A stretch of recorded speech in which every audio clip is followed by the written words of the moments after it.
Hey again, it's Kellen Cupid here, and this week in our readings we read about Latinx feminisms and basically just Afro-Latinas and some of their experiences in this world.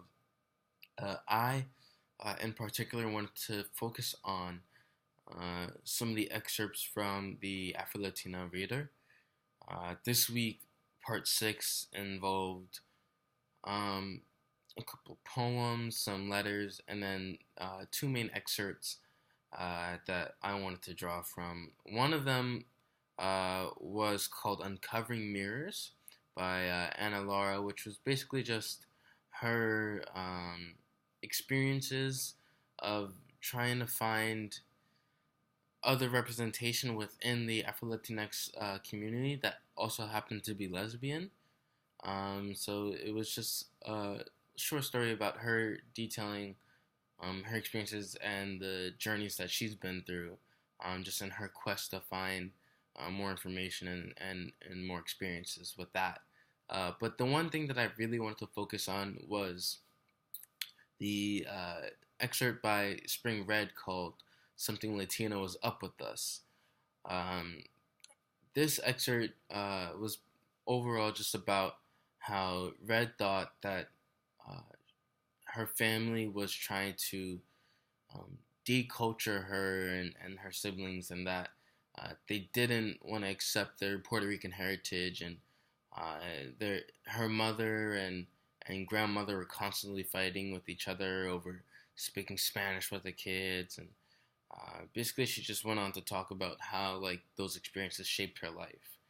But I wanted to bring that up because one thing in particular that I wanted to talk about was how I felt like I personally had some shared experiences with Red.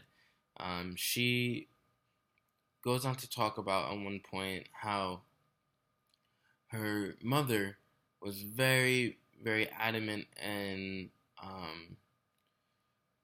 further impressing them with these standard gender roles of the woman had to stay home and cook and clean, and her and all the other girls in the family had to do loads and loads of ironing and all that stuff. All the guys got to go out and party and do whatever, and the girls couldn't go out and drink and all this good stuff. So the reason why I wanted to bring this up is that I feel like, well, first of all, let me start by saying I in no way want to equate things that I've been through to what Spring Red has gone through at all.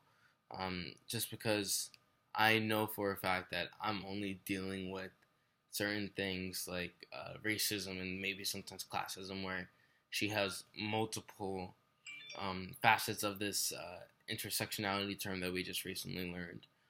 But anyway, the point I'm trying to make is that I remember being younger and wanting to do things like, for example, I was fascinated with braids. So I would always like beg my sister to teach me how to braid hair, and like we would go like to her dolls, and like she would teach me on her dolls and stuff.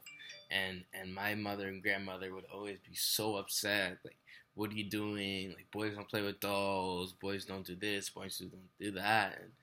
And so yeah, I definitely know the frustration that comes with um, wanting to do things that fall outside of your gender role. But all in all, I just wanted to say that I do see the frustration, um, to the smallest extent that uh, Red had been going through. And although I can't equate the feelings at all because I have no idea what it feels like to be in her shoes, I do see how frustrating it may be for anyone who has to deal with any sort of intersectionality at all. And that's it for today. Thank you, guys.